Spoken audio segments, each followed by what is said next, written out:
से नहीं भी जुड़े, उनके भी घुटने उठने अभी बिल्कुल टनाटन हो गए हैं, कमर अमर एकदम नई हो गई है। चल फिर के उठ बैठ के देखेंगे सब आनंद में।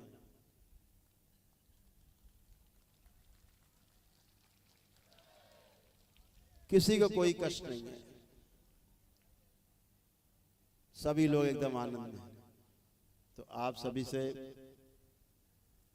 यहाँ आकर के मिलना एक सुखद अनुभूति है, आपके साथ बैठना एक सुखद अनुभूति है। ये बहुत मीठी मीठी यादें लेकर के हम यहाँ से जाएंगे। आप सभी लोगों ने भाग लिया दरबार के कार्यक्रम में, 3 दिन कथा श्रवण की और दरबार के कार्यक्रम में हिस्सा लिया।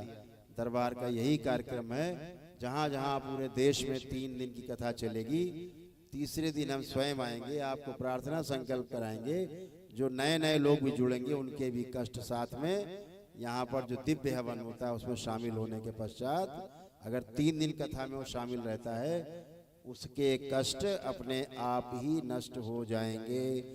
जैसे यहाँ आए लोग कथा सुनी और आज उन सब के कष्ट नष्ट हुए हैं, किसी में कोई भी कष्ट शेष नहीं। जितने साध्य रोग थे, साध्य रोग वो नष्ट हो चुके हैं, कोई कष्ट नहीं।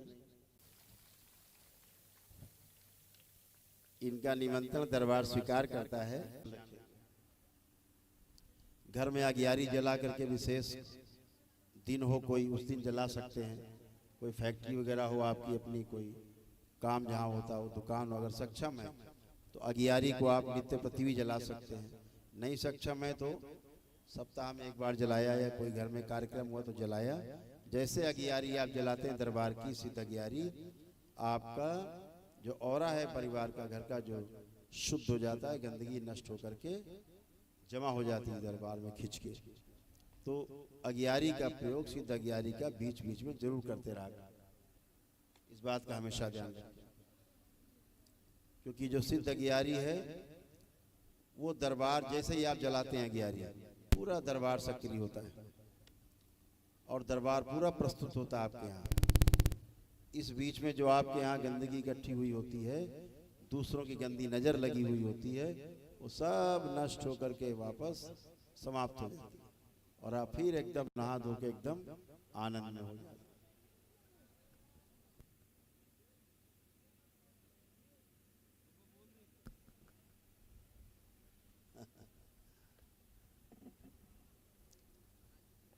तो छोटी छोटी बातें यही ध्यान रखना, अपने प्रार्थना संकल्प करते रहना है और गलत स्थान पे नहीं जुड़ना है। कभी कोई दरगाह मजार में नहीं जाना है, कोई चादर वादर जाके नहीं चढ़ाना, इनसे बचना है।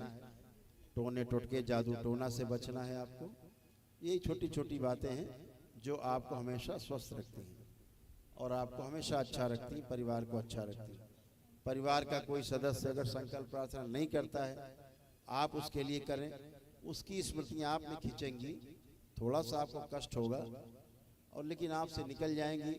जब संकल्प कर लिया करें तो बाद में एक छोटा सा प्रार्थना कर दिया करें कि बाबा हमने अपने परिवार के इस व्यक्ति का संकल्प किया है, इनके जो कष्ट रोग मुझ में आ गए हैं स्मृति के रूप में, वो भी नष्ट कर दी जाए। स्मृति आपसे नष्ट होकर निकल जाती है, वो भी अस्वस्थ होने लगता है और आप भी स्वस्थ होने लगते हो।